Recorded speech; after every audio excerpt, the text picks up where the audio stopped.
दोस्तों, ये एक प्यार भरी मेरे जीवन की एक सच्ची दास्तां है जिसने मुझे एक ऐसा शख्स दिया जिसके लिए मैं कुछ भी करने को तैयार था, जो मेरे दिल की गहराइयों तक गई, जिसके लिए मैं किसी और की तरफ भी नहीं देखता था। सुबह का अखबार पढ़ते हुए अचानक मेरी निगाह अपनी नई पड़ोसी से जा टकराई।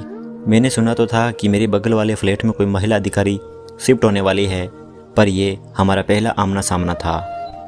हेलो हाय से शुरू हुआ परिचय कब गहरा हो गया पता ही नहीं चला। मेरी पड़ोसन मैडम जिले में ही एक उच्च पद पर पदस्थ थी और उनके पति किसी अन्य जिले में तैनात थे। उनके पति का आना जाना कभी कभार ही हो पाता था। पड़ोसी होने के कारण वह मुझसे काफ़ी घुल मिल गई। एक दिन उन्होंने टोक के दिया कि तुम मुझसे हमेशा मैडम कहकर बात मत किया करो।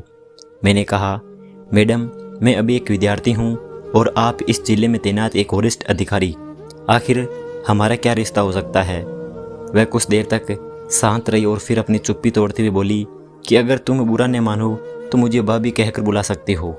मैंने कहा, आपकी बात सही है मैडम, पर मात्र भाभी कह देने भर से तो रिश्ता नहीं जुड़ जाएगा।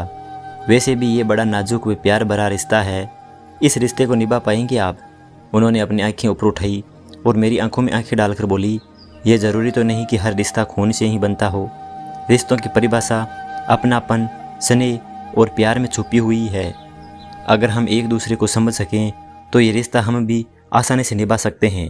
उस दिन के बाद से हम मुंह बोले देवर भाभी के रिश्ते में बंध गए। एक दिन सुबह सुबह उन्होंने मेरे दरवाजे पर दस्तक दी। गुड मॉर्निंग जनाब। विद्यार्थी जीवन में घोड़े बेचकर सोना अच्छी बात नहीं है। अच्छे विद्यार्थियों की तरह अपने करियर पर ध्यान दीजिए और पढ़ाई लिखाई में जुट जाइए। इससे पहले कि मैं कुछ कहता, एक अपरिचित पर मधुर सी आवाज़ में मेरे कानों से टकराई। नमस्ते अंकल, मेरा नाम प्रिया है और मैं कक्षा 11 में पढ़ती हूँ। मैं आपकी भाभी की इकलौती प्यारी बिटिया रानी हूँ और अब यहीं पर रहकर आगे की पढ़ाई करूँगी। अच्छा भाभी, तो आपने इन्हें हमारे बारे में पहले से बता रखा है। चलिए अच्छा हुआ, अब हमें परिचय देने की ज़रूरत नहीं पड़ेगी। तो ठीक है, हाथ मिलाइए और आज से हम दोस्त हुए। अच्छा अंकल, अब आप बताइए कि कैडबरी चॉकलेट पसंद है ना आपको?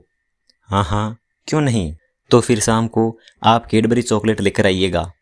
चल हट बदमाश कहीं की, अभी अंकल से कायदे से परिचय भी नहीं हुआ और तेरी फरमाइश शुरू हो गई।